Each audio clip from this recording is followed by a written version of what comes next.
Perkenalkan, saya Dr. Tanjung Suprata, IFOK MRepro. Saya dosen tetap di Departemen Fisiologi dan Biokimia Fakultas Kedokteran dan Ilmu Kesehatan Universitas Warmadewa.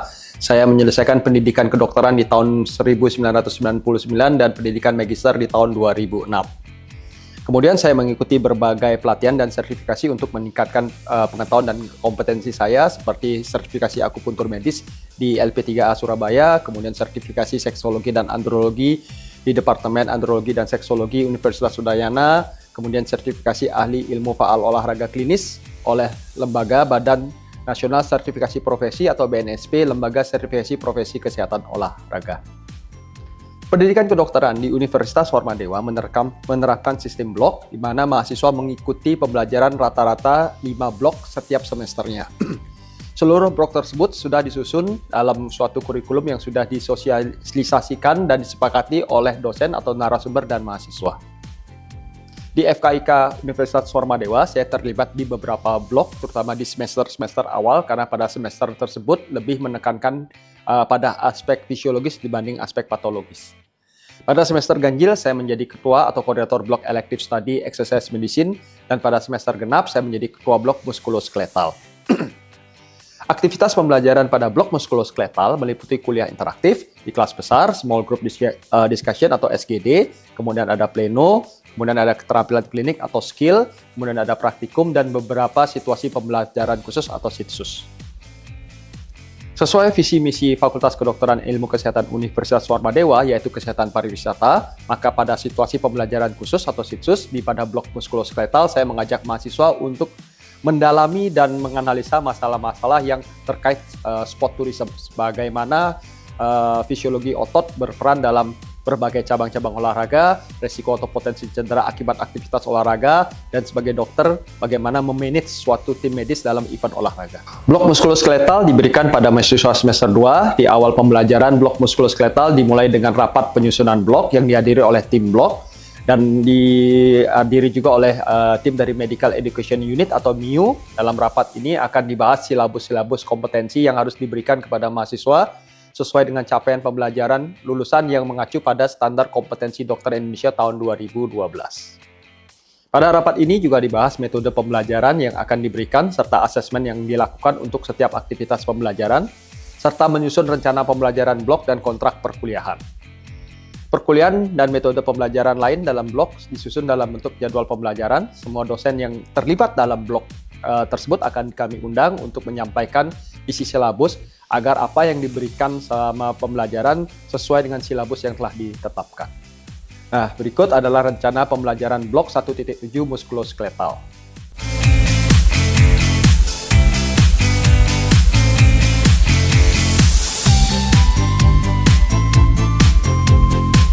Kemampuan yang diharapkan pada akhir blok pada mahasiswa diharapkan mampu memahami dasar-dasar anatomi, fisiologi, histologi, dan biokimia pada sistem muskuloskeletal, juga memahami proses patologi dan farmakologi terkait sistem muskuloskeletal, dan mahasiswa diharapkan mampu mengintegrasikan pengetahuan dalam sistem muskuloskeletal terkait kesehatan pariwisata. Selain itu, mahasiswa juga mampu menganalisa prinsip-prinsip etika dan profesi dan serta menunjukkan nilai-nilai dasar dari Sabta Bayu. Sebelum memulai proses pembelajaran, saya akan memaparkan rencana pembelajaran blok dan menyepakati kontrak kuliah dengan mahasiswa agar pembelajaran dapat berlangsung secara kondusif. Saat memberikan kuliah di kelas besar, saya awali dengan menyampaikan tujuan perkuliahan, konsep-konsep pembelajaran, pendahuluan sebelum memaparkan materi kuliah. Selama perkuliahan saya melakukan komunikasi dua arah, ya, timbal balik dengan memberikan kasus, ya, serta hal-hal yang kemungkinan bisa memperberat atau memperingan kasus tersebut. Assessment technique, ya, to the practical and experience, so you will be able to measure and interpret the muscle strength using the hand grip dynamometer, ya. Then you can assess and analyze for the body balance through the single leg balance test with the upper extremity. Then you evaluate the muscle power through the classical jump test. Then you measure the muscle endurance, the capacity of the muscle to perform contraction over time through 1 minute push-up test. Okay, any idea? Please.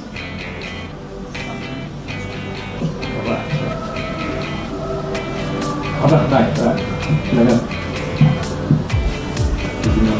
Ini kalau misalnya untuk dengan strength test itu bisa dilakukan ada percepatan, mungkin cepatnya bisa mengangkat beban ataupun bisa. Oke. Kalau push up is endurance. Why? Because you can do is on the repetition. Strength is just very low repetition. Even when we talk about the one repetition maximum atau one max, it means you can just do it only one repetition maximum. Example, ya, gitu. Ada yang lain dulu sebelum saya ini. For the hand grip, Ya, oke, hand grip itu yang static, ya, static, ya, vision. Nah, di luar static ada namanya dynamic strength test. Kira-kira apa? Kalau static kan dia diam aja kayak strength kan, ya, kuat, cengkeram sekuat-kuatnya. Apa namanya kira-kira? Iya, angkat beban, kan ada namanya. Apa? Deadlift, siapa namanya? Kalau deadlift, oke ya. Deadlift itu sebenarnya komponen strength, tapi dia bisa dimodif menjadi endurance dengan cara mengurangi load. Bagus ya. Jadi ada 3 yang biasa digunakan dalam bentuk dynamic strength test. Kalau yang hand grip, back grip itu semuanya adalah sifatnya statis. Nanti saya jelaskan why we use this one, ya. Deadlift, example deadlift. If you can perform, ya, example ya, 100 kg every deadlift. Okay, this is one repetition, ya. Then you tadi kan concentric, kemudian eccentric, kemudian concentric. Begitu dia bisa 2 kali, itu sudah bukan one hand. Makanya itu digunakan sebagai kalau kita sekarang namanya angkat berat, ya. Kalau di bahasa internasional disebut sebagai power, namanya power lifter. Padahal ininya strength, tapi bukan power ya. Yang kalau angkat besi namanya weight lifter. Padahal angkat besi itu yang power. Oke. Pertanyaannya kenapa kita gunakan ini? Kenapa enggak yang tadi? Kan lebih keren ya, bebannya banyak. Kira-kira kenapa? Ada ide? Coba. Standar itu pakai Elenco. Elenco itu dibeban sampai 1000 sekian ton, setengah ton dia tidak boleh patah. Dia akan begini. Sticknya standar, berat sticknya standar, tinggi racknya standar. Makanya kalau kita ini namanya YMCA, itu salah satu standarnya untuk bench press test. YMCA, bench press test dan seterusnya. Jadi di bakunya itu untuk bisa standar, ya. Kalau dia tidak lewat titik paralel, itu berarti dia belum harus melewati titik paralel. Betul, ya, salah satu yang. Bench press dia harus sampai ke dada. Kalau dia nggak nyentuh berarti gagal. Betul, ya. Secara teknikal lebih sulit. Ketiga, ada lagi. Ayo. Misalnya si A, bapak nih ya 50 tahun, tapi tanda petik dia sudah teknikalnya sudah bagus ya, tekniknya juga bisa segala macam. Kita coba misalnya 50 kilo ternyata dia bisa 10 repetisi, itu nanti ada kalkulasinya. Artinya kalau kita tambahkan 60, kemungkinan besar dia akan menjadi 7-8 repetisi. Turun ya, beratnya naik, repetisi akan turun. Berarti kalau kita tambahkan 70, bapak ini kemungkinan antara 4-5 repetisi. Kalau kita tambah 80, kemungkinan antara 2-3 repetisi. Jadi 1RM yang bisa diperhitungkan bapak ini kemungkinan di 85. Jadi nggak langsung kasih beban sampai di repetisi 10 ya. Diturunkan jadi repetisi 5, berarti dia paling nggak ngangkatnya 70 kilo. Oh ternyata bisa 5 kali. Istirahat 3 menit, masuk ke repetisi akhir, biasanya 3 kali aja ya. Repetisi set ketiga, itu kita cobakan di 80 atau 85. Kalau ternyata 85 bisa 2 kali, kalau 85 bisa 2 kali, istirahat 3 menit lagi. Baru dicoba bisa 87,5, bisa 90. Ini skill, nggak perlu, yang harus bisa teknik nggak perlu, alatnya gampang, kecil, ya. Tapi ternyata ya, kalau kita lihat cross check dengan ini, hasilnya orang dengan persentil di atas 80% di hand grip, ternyata di kekuatan bench press apapun kurang lebih sama, sehingga bisa dipertanggungjawabkan. Jadi untuk riset bisa, untuk nilai orang awam bisa, ya. Orang bayangin orang awam tiba-tiba ngomong bench press ya, pegang sticknya aja masih goyang-goyang, Paham ya? Oke, kita masuk ke ya ini ya durasi. Ya, itu teman alatnya sebenarnya ada yang dijual tapi online saya nggak mau. Harus benar standarnya, nggak boleh ini ya. Jadi karena kalau penelitian harus sumbernya jelas, ya harus sumber dari kredibel, ya. Oke, stopwatch ya. Nanti ini karena kita nggak ada botnya, nanti pakai apa? Kain hitam, ya kain hitam nanti pakai kapur aja dulu, ya. Terus ini botol 8 cm kurang lebih yang air mineral yang 600 cc, ya. Yang gede ada matras untuk female wanita. Oke, nah ini ya, nanti ini dulu ya. Nanti pegang dari atas, kemudian kita cengkram sekuat-kuatnya sampai tangannya lurus ke bawah, tahan sampai 5 detik. Ya, jadi setelah ya 1, 2, 3, 1, 2, 3, 4, 5. Oke, setelah 1 menit, coba second trial. Ya, istirahat 1 menit, coba next trial. Nanti 3 nilainya ditulis di laporan. Ya, nah ini untuk membuktikan. Ini kemarin apa? Ada kontraksi apa kemarin? Secara logik gimana? Biasanya kan harusnya kan kontraksi pertama dong paling kuat, ATP-nya masih banyak kan gitu kan? Nah kita coba bener nggak? Atau hipotesa kedua, tapi CA-nya kan belum masuk semua yang kita sebut sebagai TP tadi. Ya, kalau CA-nya belum masuk, jangan-jangan kontraksi kedua lebih kuat. Ya, jadi 1 dicatat ya, 1 berapa, 2 berapa, 3 berapa. Nanti diambil proses sebenarnya kira-kira. Jadi kesempatan. Betul ada pengaruh kesimbangan? Ya. Nah, apa bedanya dengan tes keseimbangan yang kamu sudah di kalian itu? Praktikum neuro kemarin? Ya. Itu Romberg, sharpness Romberg kan gitu. Itu murni keseimbangan. Kalau ini ternyata adalah kekuatan itu. Ya pasti ada keseimbangan. Kalau orangnya terganggu pasti goyangnya. Ini ya. Kalau misalnya pada lansia ya, kamu coba tes Romberg dulu. Kalau Rombergnya normal, baru tes ini. Kalau Rombergnya udah goyang ya jangan tes ini ya. Paham ya? Romberg ya, dia udah gini ya udah selesai. Tapi memang nggak kuat nih. Tes dulu ya. Kemudian oke. Jam. Yang kemarin apa? Masalah apa? Yang buat tutup mulut kok. Iya oke. Habis itu di awal apa dulu? Gas terus. Itu kenapa kalau kamu coba begini itu Soleus ya. Tekukan pertama 0 sampai 30 derajat itu adalah gas terus. Setelah itu baru kamu sini ya. Ya dari dia akan tarik dulu ya. Jadi stretch dulu ya. Begitu Achilles mau dipanjangin ada namanya. Ayo. Dan mau ditarik akan apa namanya? Kayak kumparan tuh apa namanya? Kayak apa? Per ya. Jadi begitu tarik ya akan menimbulkan apa kayak panah ya, ditarik itu ya, baru kamu loncat. Dalam blok muskuloskeletal terdapat 3 kali praktikum. Salah satunya adalah praktikum fisiologi muskuloskeletal. Dalam hal ini saya menyampaikan materi pengantar praktikum. Kemudian mahasiswa akan dibagi menjadi beberapa kelompok kecil, di mana setiap kelompok akan melakukan praktikum sesuai dengan petunjuk dari pengantar praktikum. Ini ada coba sampai turun sampai dadanya nyentuh botol. Nah itu dihitung ya sampai naik tangannya dulu. Itu dihitung 1 ya. Nah siap ya. Oke mulai skopol 1, 2, 3. Ya keras. 38.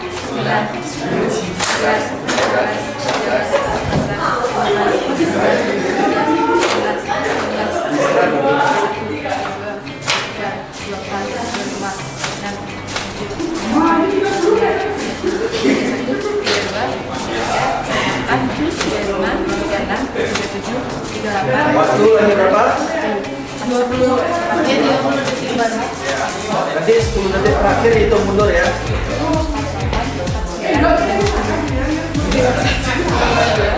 Boleh berhenti, tapi waktu jalan ya, jangan di stop. Terus.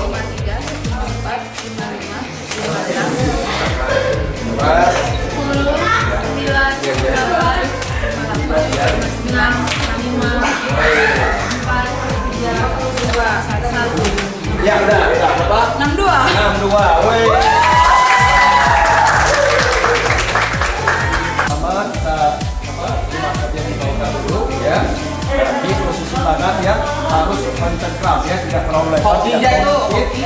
Jadi dia langsung tangan kanan, kaki kanan cekat kaki maju ya, dari tangan lurus, kemudian cengkram sekuat-kuatnya dalam 5 detik ya. 1, 2, 3, 4. Kita kemudian dibaca 100 berapa dan ya.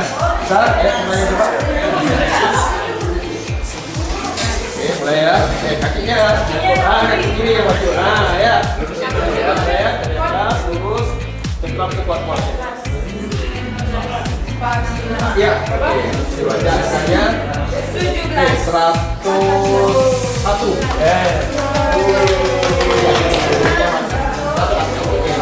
Oke, ambil angka baca. Ya, dengan jongkok, baca.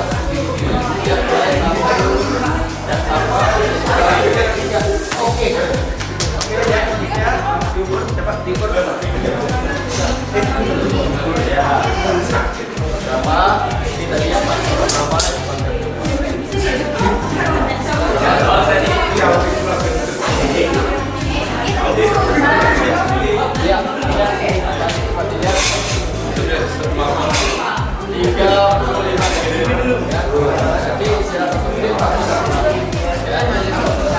Ya, kalau yang penting begitu kaki pelan, sudah siap kompornya, begitu kaki ke belakang mulai ya, siap mulai.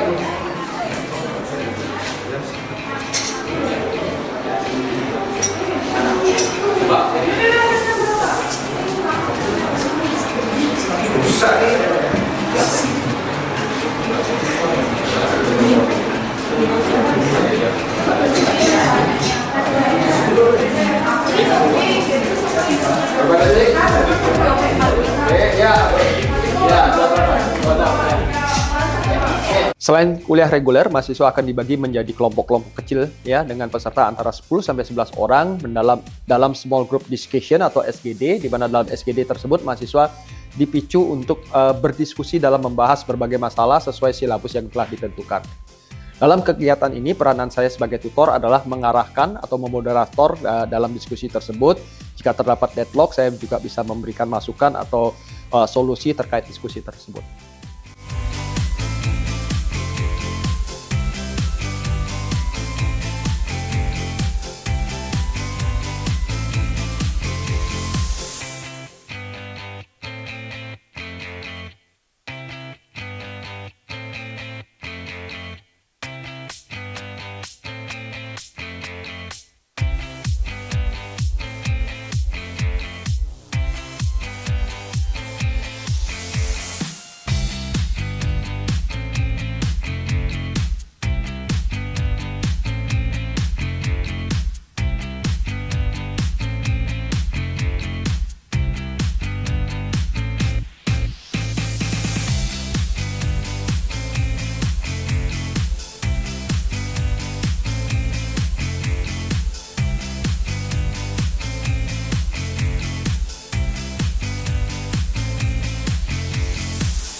Dalam setiap blok di FKIK Universitas Formadewa diberikan pelatihan atau skill kepada mahasiswa yang terbagi menjadi beberapa kelompok kecil SGD.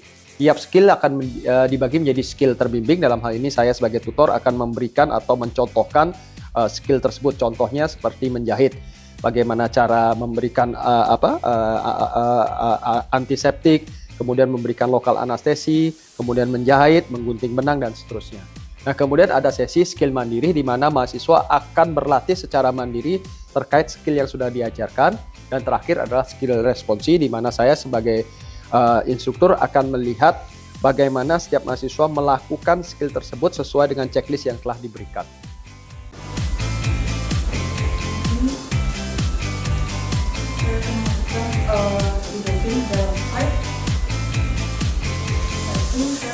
Saya akan menyuntikkannya ke dalam area kulit.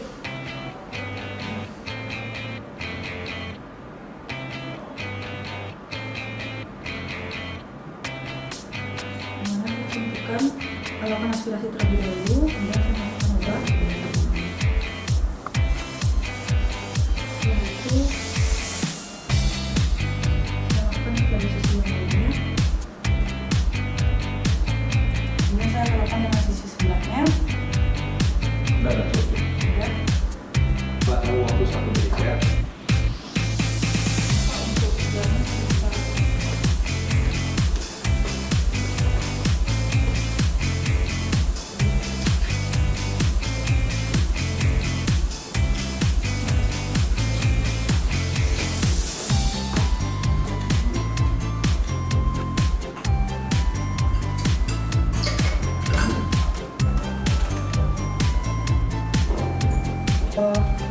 untuk selagi menunggu reaksi dari obat, sekarang saya akan menyiapkan untuk yang pertama needle powder dan juga benang serta pinset smoothies.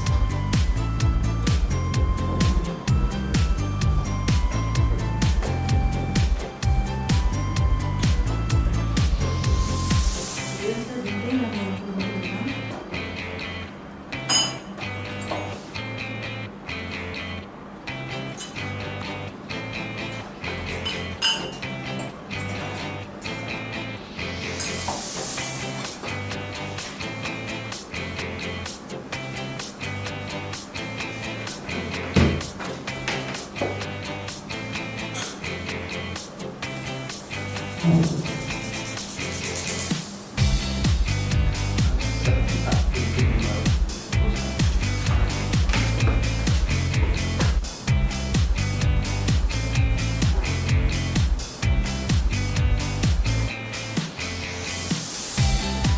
Oke, setelah saya persiapkan, sekarang saya akan meriksa bagaimana kulit apakah sudah berhasil tidak dan apakah tidak. Apakah tidak sakit Pak dan apakah tidak masalah sakit. Sekarang saya akan mulai dari sisi pendidikan, saya pastikan di atas itu saya akan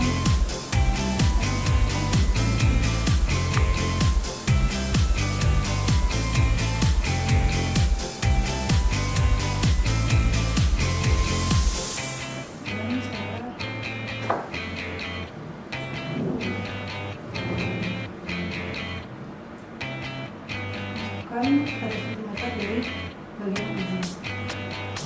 Jadi luka yang terbuka akan tidak terdeteksi.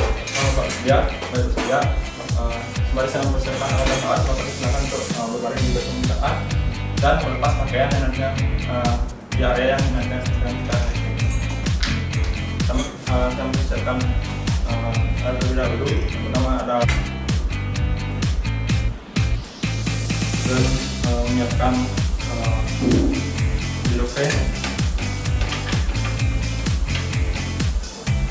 kemudian membuka strip,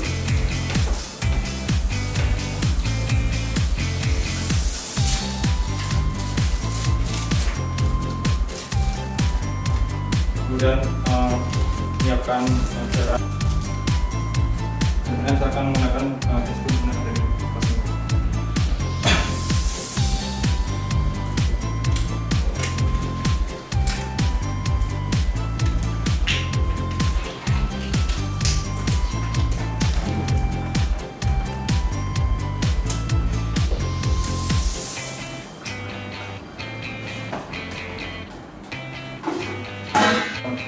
dengan cairan organ baru.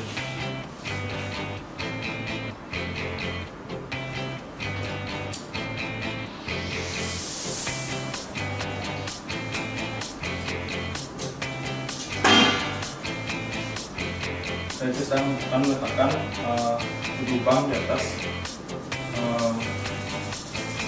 luka.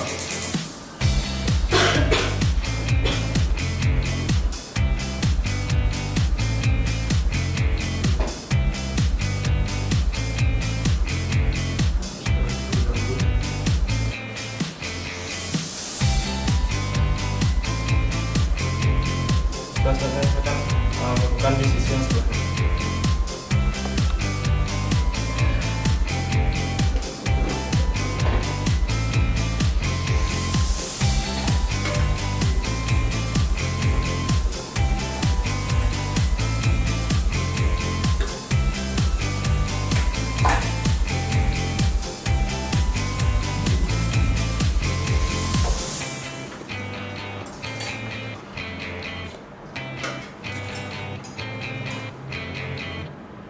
Di akhir blok, mahasiswa akan yang memenuhi syarat ujian akan menjalankan ujian akhir blok dengan sistem CBT atau computer based test, di mana setiap mahasiswa akan di screening sebelum memasuki ruangan untuk mencegah kecurangan. Kemudian setiap mahasiswa akan menjawab soal-soal di komputernya masing-masing, di mana setiap komputer soal-soalnya akan dirandom sehingga akan mengurangi potensi kecurangan untuk melihat teman di sebelahnya.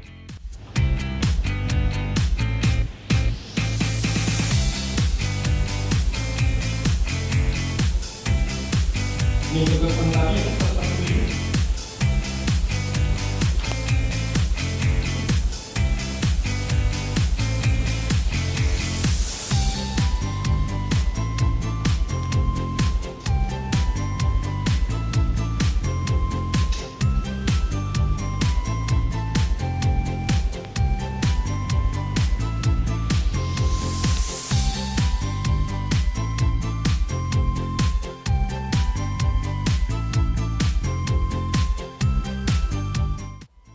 Harapan akhir dari seluruh proses pembelajaran blok ini agar mahasiswa mampu menjadi dokter yang kompeten, mampu menganalisa dan memecahkan masalah secara holistik.